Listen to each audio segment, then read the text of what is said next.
छात्रों, आज हमें 12वीं कक्षा के लिए नया पाठ चलाने वाले हैं। अच्छा छात्रों, अभी तक आपने कितना लेसन खत्म किया है, कितना पोएट खत्म किया है, आपको याद है क्या? उसके बाद में अब कौन सा टेस्ट आपने खत्म किया है? अभी तक हमें 2 टेस्ट खत्म किए हैं, अगस्त और सितंबर का, और नेक्स्ट वन होता है अक्टूबर मंथली टेस्ट। उसके लिए आपने तैयार हो जाना। ओके, अब हमें पाठ के तरफ जाते हैं। आज लेसन में आज हमें कविता के तरफ देखने वाले हैं। नया कविता होता है बिहारी के दोहे। बिहारी लाल, इन्होंने भी प्रसिद्ध कवि होते हैं, जैसा कबीरदास और तुलसीदास। इनके बारे में अब हमें देखने वाले हैं। इनका जन्म हुआ था 1660 ग्वालियर में। बिहारी का एक रचना मिली थी, उसमें 700 दोहे लिखे गए हैं, इसलिए उसे बिहारी सतसही कहा गया है। उन्होंने अच्छे से अच्छे टैलेंट और निपुण थे। जयपुर के राजा जय सिंह के अनुरोध से ही इन्होंने ये रचना लिखे थे। बिहारी ने अपनी सतसही में प्रकृति, प्रेम, दर्शन आदि के बारे में अच्छे से अच्छे प्रस्तुत किए हैं। इनके दोहे बहुत सुंदर होते हैं और इनका भाषा होता है व्रज। इसमें देशी और विदेशी शब्दों का प्रयोग देखा जाता है। इन्होंने अच्छे से अच्छे शब्द अलंकार और अर्ध अलंकार का प्रयोग किया है, अनुप्रास अलंकार का भी प्रयोग किया है। इसके अलावा इन्होंने कोई शब्दों को या कोई वाक्यों को तोड़कर फोड़कर या चीर-फाड़ नहीं किया है। सुंदर से सुंदर, अच्छे से अच्छे प्रयोग किए हैं। पढ़ने से लघु होता है, आसान से भी होता है और सरल होता है। चलो अब हमें दोहे के तरफ जाते हैं। इसमें पूरे भी इन्होंने श्री कृष्ण के बारे में ही कहा गया है, इस दोहे में भी। फर्स्ट दोहा अब हमें देखते हैं। शीस मुकुट कटी काछिनी कर मुरली उर्माल, इही बानक मो मन सदा बसो बिहारी लाल। समझ में आता हो क्या? शीस मुकुट कटी काछिनी कर मुरली उर्माल, इही बानक मो मन सदा बसो बिहारी लाल। बिहारी लाल के मन में श्री कृष्ण, भगवान श्री कृष्ण कैसे बसते हैं, उसके बारे में इस दोहे में कहा गया है। हमें श्री कृष्ण ऐसा कहने से ही उनका रूप हमें ऐसा ही समझ में आता है कि जो उनके मुकुट में पहना हुआ मोरफन और पीत रंग का वस्त्र, और हमेशा के लिए उनके हाथ में होने वाले मुरली और गले में पहना गया रंग बिरंगे फूलों से बना हुआ माला। ओके, ये हमें उनके रूप ऐसा ही समझ में आता है, और यही रूप को ही हमेशा के लिए बिहारी लाल अपने दिल में रखे हुए हैं। इससे हमें ये पता लगता है कि हमेशा के लिए बिहारी के दिल में श्री कृष्ण बसे हुए हैं। देखो, शीस मुकुट, शीस का मतलब क्या है? सिर को कहते हैं। सिर के मुकुट का मतलब ताज, क्राउन। जब शीस के सिर पर हमेशा के लिए उन्होंने मोर पंख को पहना हुआ है। कटी काचनी, कमर में काचनी पहने हुए हैं। काचनी मतलब धोती, हमेशा के लिए उन्होंने धोती पहने हुए हैं। कर मुरली, कर का मतलब हाथ, हाथ में हमेशा के लिए मुरली रखे हुए हैं। मुरली का मतलब क्या है? बांसुरी, फ्लूट को कहते हैं। और उर माला, उर को छाती कहते हैं, और गले में हमेशा के लिए रंग बिरंगे फूलों से बना हुआ माला को पहने हुए हैं। उस माला को वैजयंती माला भी कहते हैं। और यही रूप होता है। जब भी हमें श्री कृष्ण ऐसा ही कहने से ही हमें ये याद में आता है कि उनका अपीयरेंस ऐसा ही होता है। और यही अपीयरेंस, इसके बारे में भी तुलसी बिहारी ने कहा है, और ये इसी अपीयरेंस भी अपने दिल में ही बसा कर रखे हुए। यही बाणक मोमन सदा, इसी रूप को ही हमेशा दिल में बसा हुआ है। किसके दिल में? बिहारी लाल के दिल में बसा हुआ है। बसो बिहारी लाल। समझ में आता है क्या? शीश मुकुट कटी खाचरी, सिर पर मोर मुकुट और कमर में धोती, कर में, कर का मतलब हाथ में मुरली, उर में छाती में माला, वैजयंती माला, यही अपीयरेंस को, यही रूप को ही मन में बसा कर रखे हैं। कौन? बिहारी लाल। समझ में आता है क्या? ओके, अब चलो नेक्स्ट वन देखेंगे। चिर जीवो जोरी जुरई, क्यों न स्नेह गंभीर, को घटिए वृषभानुचा, वे हलदर के वीर। चिर जीवो जोरी जुरई, क्यों न स्नेह गंभीर, को घटिए वृषभानुजा, वे हलदर के वीर। चिर हमेशा के लिए, चिरंजीवी, चिर जब हम आशीर्वाद देते हैं ऐसा ही कहते हैं, चुप चुप जियो।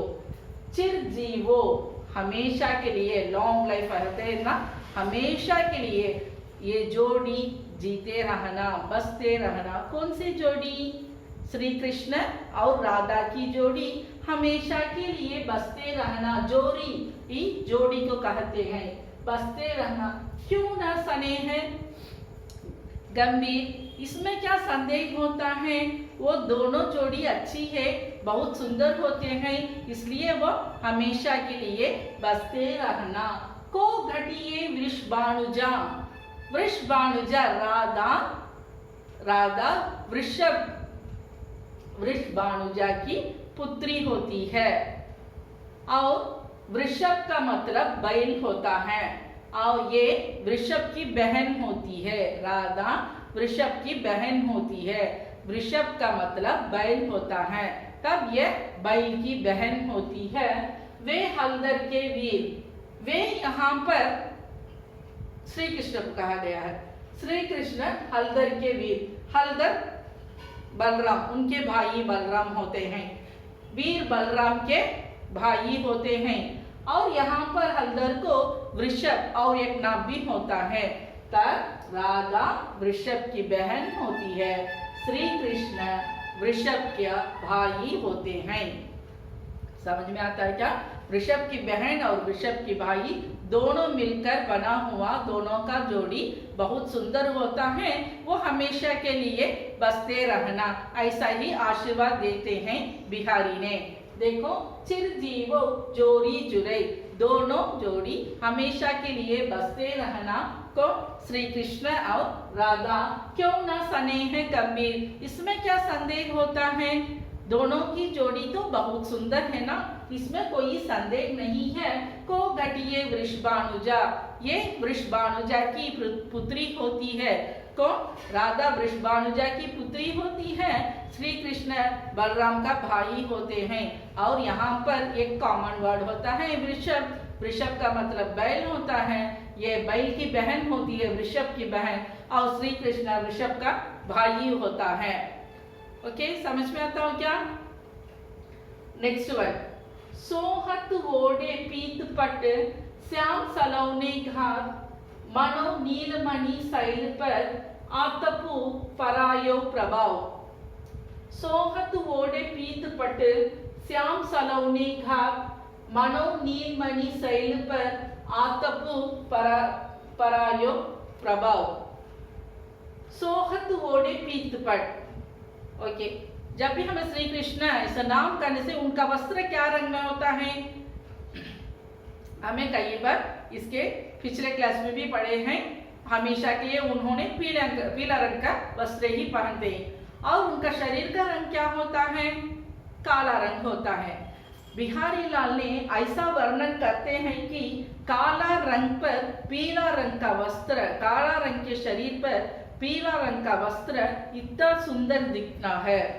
अच्छे से एग्जाम्पल कहते हैं, मनो नीलमणि शैल पर, आतपु परायो प्रभाव।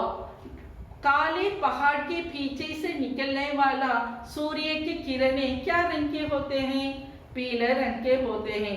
जब भी पत्थर के काले रंग के पत्थर के पीछे से निकलने वाला सूर्य के पीले रंग के किरणें उस पत्थर पर पड़कर नीलमणि जैसा इतना ही प्रकाश देता है, वैसे ही पीले रंग के वस्त्र पहने हुए काले रंग के श्री कृष्ण ने इतने सुंदर दिखते हैं।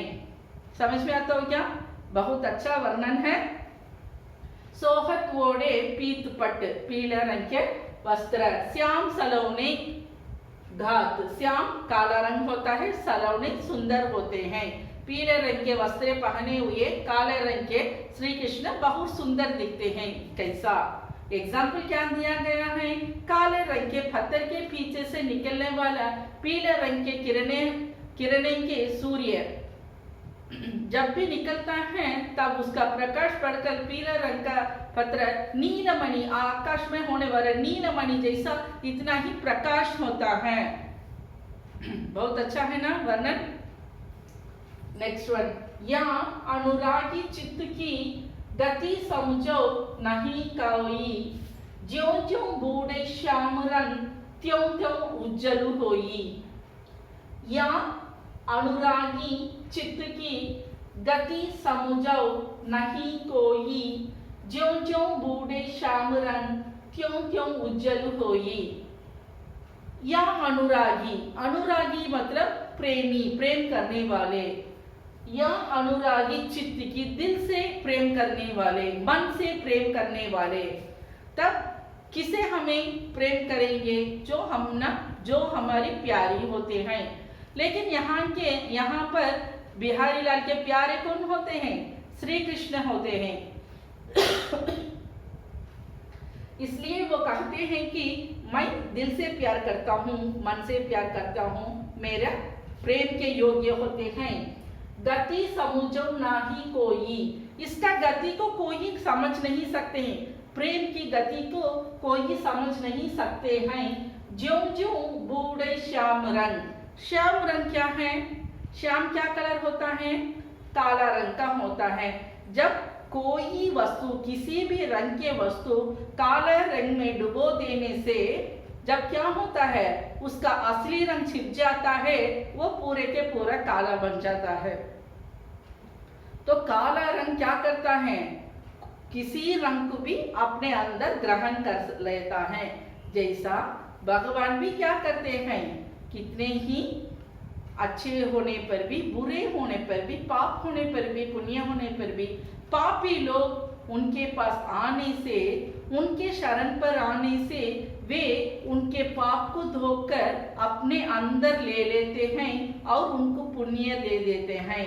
उनके पाप को आपके अंदर सौंप लेते हैं। अपने शरण में आने वाले मनुष्य को वे क्या करते हैं? अच्छे भलाई करते हैं। श्याम में, काले रंग में जो जाता है वो कोई रंग उस पर दूसरा रंग नहीं चढ़ता है। काला रंग पर कोई रंग नहीं चढ़ता है।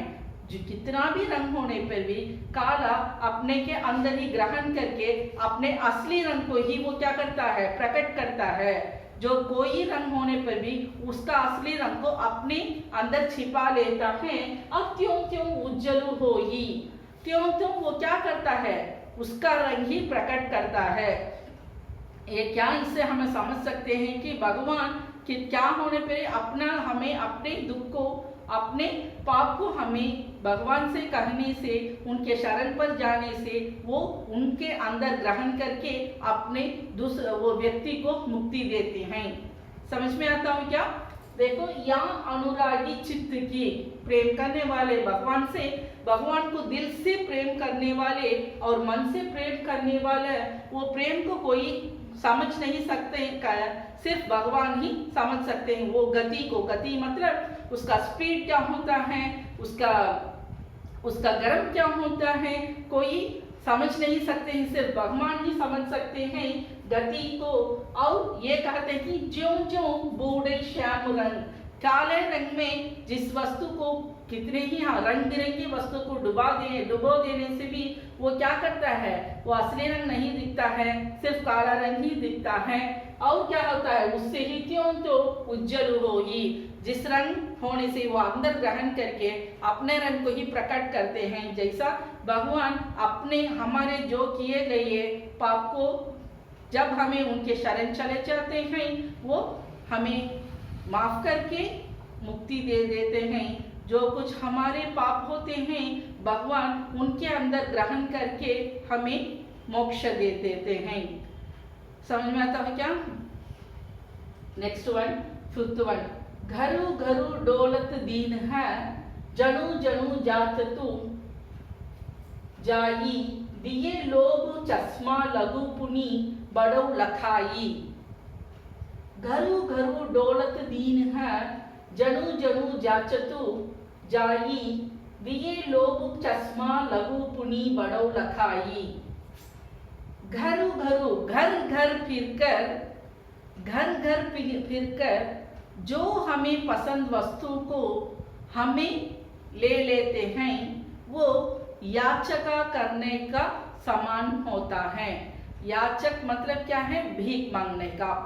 के घरू घरू डोलत दीन होता है, दीन होता है जो हमें घर घर फिरकर जो हमारे वस्तु को हमें इकट्ठा करते हैं, हमारे मनपसंद वस्तु को इकट्ठा करते हैं। जनु जनु जाचतु जाई, वो जन क्या होता है, वो व्यक्ति घर घर जाके वो इकट्ठा करता है, वो व्यक्ति जाचतु जाई, याचकता करने को समान होता है, भीख मांगने को समान होता है। क्योंकि दिए लोभ चश्मा, चश्मा मतलब ऐसे ही चश्मा कहते हैं ऐनक, ओके। वो लोभ नाम का चश्मा पहना है। लोभ क्या है, ग्रीडीनेस कहते हैं ना, हाँ, वो दूसरों को कुछ भी नहीं देता है, अपने लिए अपने फैमिली के लिए ही सब कुछ इकट्ठा करता है। और वो क्या करता है, भूत के समान वो धन दौलत को क्या करता है, भूत के समान रखवाली करता है, और उसे गहरी नींद भी नहीं लगती है। जैसा बेरोजगारी रोज के कमाई कमाता है, खाता है, पीता है और सो जाता है, लेकिन ये क्या करता है, इसका नींद को छोड़कर सब कुछ खोकर भूत के समान वो क्या करता है, आपके दौलत अपने पैसे को ऐसा ही रखवाली करता है। वो क्या लोभी होता है, लोभ का चश्मा पहनता है।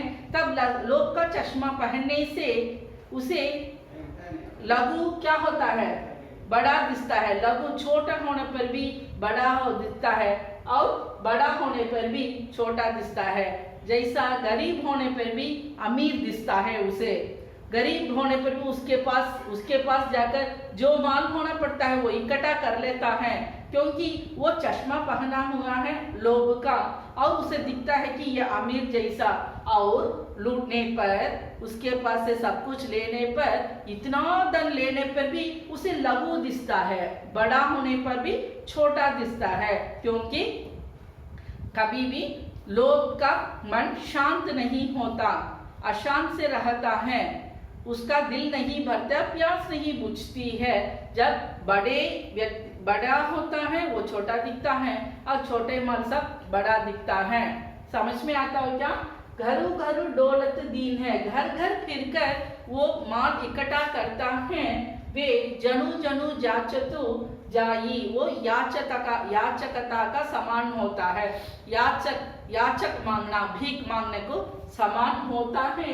दिए लोभ चश्मा, वो आदमी वो लोभी होता है, लोभ का चश्मा पहना हुआ है, और उसे गरीब होने पर भी उसके पास से भी कुछ लूटता है। उसके आंख में क्या दिखता है, वो अमीर के जैसा दिखता है, और उसके पास भी सब कुछ लूट लेता है। लूटने के बाद वो इतना धन लूटने के बाद भी उसका चश्मा ऐसा दिखाता है कि छोटा।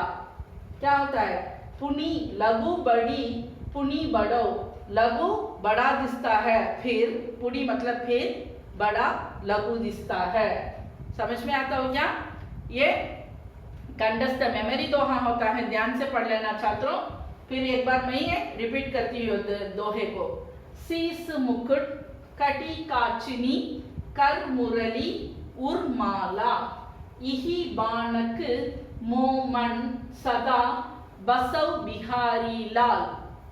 सेकेंड वन, चिर जीवव जोरी जुरई क्यों न स्नेह गंभीर को घटिये वृषभानुजा वे हलदर के वीर। थर्ड वन, सोहत वोडे पीतपट श्याम सलौने खाद मनो नीलमणि शैल पर आतपु परायो प्रभाव।